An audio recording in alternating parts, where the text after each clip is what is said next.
Anda kembali di Anyus Malam pemirsa, viral di media sosial warga tangkap pelaku pencuri motor yang bersembunyi di atap sekolah di Kabupaten Bandung, Jawa Barat. Akibat aksinya pemirsa sejumlah genting dan juga plafon sekolah jebol.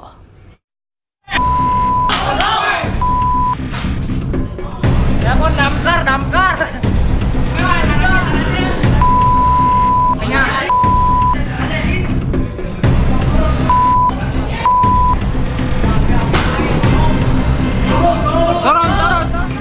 Viral, video sejumlah warga mengejar seorang pria terduga pelaku pencurian motor di kawasan Cinunuk, Kecamatan Cileunyi, Kabupaten Bandung, Jawa Barat, Rabu malam.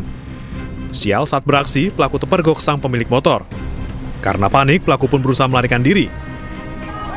Namun korban bersama massa terus mengejarnya hingga pelaku memanjat bangunan sekolah dasar dan bersembunyi di plafon. Gerap dengan aksi pelaku, massa kemudian menjebol plafon dengan kayu hingga kaki pelaku menggantung di langit-langit atap sekolah. Ditelepon bahwa di sekolah ada maling, ya saya buru-buru ke sini gitu. Di sini udah rame. Saya bukain gerbangnya, maling udah ada di sini. Tak lama berselang, petugas Polsek Cileunyi tiba dan berhasil menangkap terduga pelaku pencurian serta mengamankan barang bukti sebuah motor milik warga. Kebetulan si pelaku sempat lari dan langsung masuk ke sebuah sekolah dan masuk ke atap sekolah dan sempat dikejar sehingga langsung diamankan. Kini pelaku ditahan di Mapolsek Cileunyi dan dijerat pasal pencurian dengan ancaman 7 tahun penjara. Dari Kabupaten Bandung, Jawa Barat, Yuan Pangestu, iNews melaporkan. Pembongkaran pagar laut di perairan Kabupaten Tangerang, Banten selesai hari ini. Meski telah dibongkar, TNI Angkatan Laut akan memperketat pengawasan di area tersebut.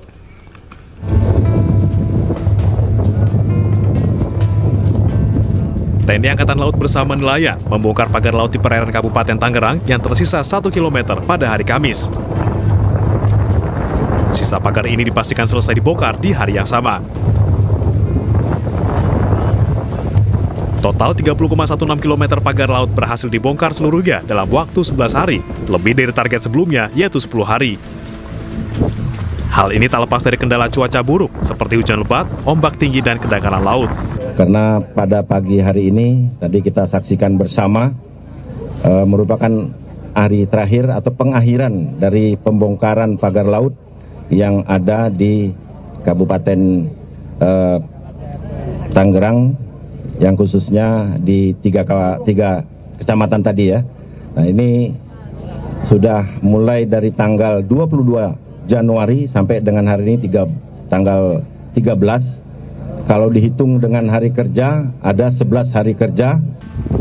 Selama proses pembongkaran, ada 7 prajurit yang terluka.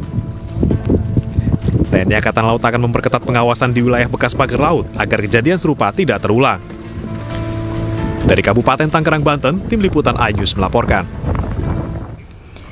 Pengadilan Tinggi Jakarta memperberat vonis pengusaha Harvey Muiz dalam kasus korupsi timah menjadi 20 tahun penjara. Selain itu, denda yang harus dibayarkan oleh Harvey juga dinaikkan dari 210 miliar rupiah menjadi 420 miliar rupiah.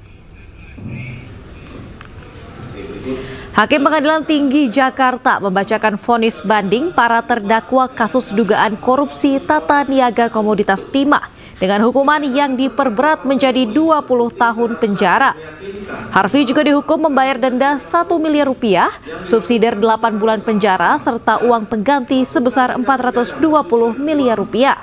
Dalam sidang banding perkara kasus dugaan korupsi tata niaga komunitas timah di Pengadilan Tinggi Jakarta menyatakan Harvey Muiz bersalah melakukan korupsi kasus timah yang menyebabkan kerugian negara hingga 300 triliun rupiah. Banding ini pun diajukan oleh Jaksa Penuntut Umum, Kejaksaan Agung yang keberatan dengan vonis ringan terhadap Harvey Muiz dan beberapa terdakwa lainnya. Sedangkan pembacaan vonis sidang banding ini tidak dihadiri langsung oleh para terdakwa. Menjatuhkan pidana kepada tiga terdakwa Harvey Muiz dengan pidana penjara selama 20 tahun dan denda sebesar 1 miliar rupiah dengan ketentuan apabila denda tersebut tidak dibayar akan diganti dengan pidana kurungan selama 8 bulan. 3. menghukum terdakwa untuk membayar uang pengganti kerugian keuangan negara sebesar 420 miliar rupiah dengan ketentuan jika terpidana tidak membayar uang pengganti selama 1 bulan setelah putusan pengadilan memperoleh kekuatan hukum tetap, maka harta bendanya dapat disita dan oleh jaksa dan dilelang untuk menutupi uang pengganti tersebut. Dan apabila terpidana tidak mempunyai harta benda yang mencukupi untuk membayar uang pengganti tersebut, maka diganti dengan pidana. Sementara itu pemirsa, Pengadilan Tinggi Jakarta juga memvonis pengusaha money changer Helena Lim diperberat menjadi 10 tahun penjara. Hakim Pengadilan Tinggi Jakarta menyatakan Helena bersalah melakukan korupsi pengelolaan timah secara bersama-sama yang merugikan negara 300 triliun rupiah. Helena juga dihukum membayar denda sebesar 1 miliar rupiah. Apabila tidak dibayar diganti dengan pidana penjara kurungan selama 6 bulan. Ia juga dihukum membayar uang pengganti 900 juta rupiah. Atas nama terdakwa Helena.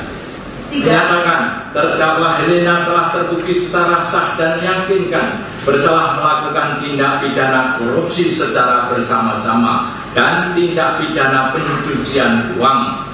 Menjatuhkan pidana kepada terdakwa dengan pidana penjara selama 10 tahun, denda 1 miliar, dengan ketentuan apabila denda tersebut tidak dibayar akan diganti dengan pidana kurungan selama 6 bulan. Menjatuhkan pidana tambahan berupa pembayaran uang pengganti kepada terdakwa sebesar 900 miliar dengan memperhitungkan 900 juta. Mohon maaf saya ralat, dengan memperhitungkan barang bukti yang telah disita pada tahap penyidikan. Efisiensi anggaran besar-besaran terus dilakukan di berbagai kementerian lembaga, termasuk di dalamnya Kementerian Keuangan. Menteri Keuangan Sri Mulyani menjelaskan salah satu bentuk efisiensi yang dilakukan di Kemenkeu yakni konsumsi atau makanan di berbagai rapat telah dihilangkan. Menteri Keuangan menjelaskan dengan efisiensi itu pihaknya mengoptimalkan kegiatan rapat dan pertemuan secara daring. Praktik perjalanan dinas juga dibatasi hanya untuk pekerjaan yang sifatnya sangat penting atau yang bersifat tugas negara yang tidak bisa ditinggalkan. Penghematan anggaran ini diharapkan mampu memperbaiki kualitas belanja negara, termasuk biaya operasional menteri. Tetapi secara program, tapi memang yang sedang dilakukan saat ini diharapkan akan menciptakan sebuah budaya baru, penekanan kepada pelaksanaan tugas secara efisien, secara cepat, secara baik, pelayanan publik tidak dikorbankan. Dan tentu berbagai target-target tidak akan kita lakukan. Dalam rapat kerja Komisi 1 DPR hari ini, Wakil Menteri Pertahanan Doni Hermawan mengatakan Kementerian Pertahanan dan juga Tentara Nasional Indonesia mengefisiensikan anggaran sebesar 26,9 triliun rupiah.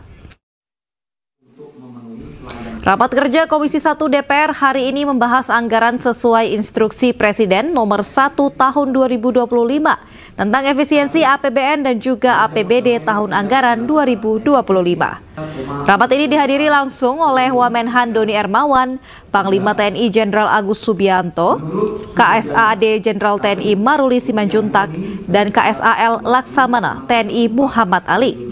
Diketahui sejumlah hal yang diefisiensikan adalah hal yang tidak mendesak, seperti biaya perjalanan dinas, kegiatan seminar, rapat, FGD, kegiatan selebrasi, seremoni, pengadaan infrastruktur yang tak mendesak, dan juga lain sebagainya. Kita melakukan efisiensi sebesar 26,9 triliun.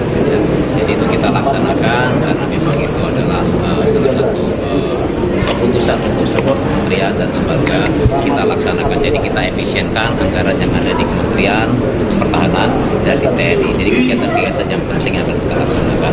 Kegiatan-kegiatan yang tidak penting seperti seminar, ya, perjalanan dinas yang tidak penting dan lain sebagainya itu kita tiadakan. Jadi kita sisir dari situ anggaran-anggaran.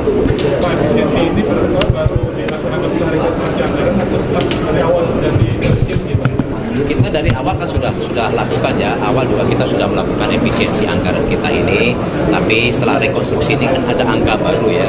Nah, angka baru itu kita exercise lagi. Ini kita sampaikan kepada para kepala staf angkatan untuk melakukan menyisir lagi kegiatan-kegiatan yang tidak penting itu kita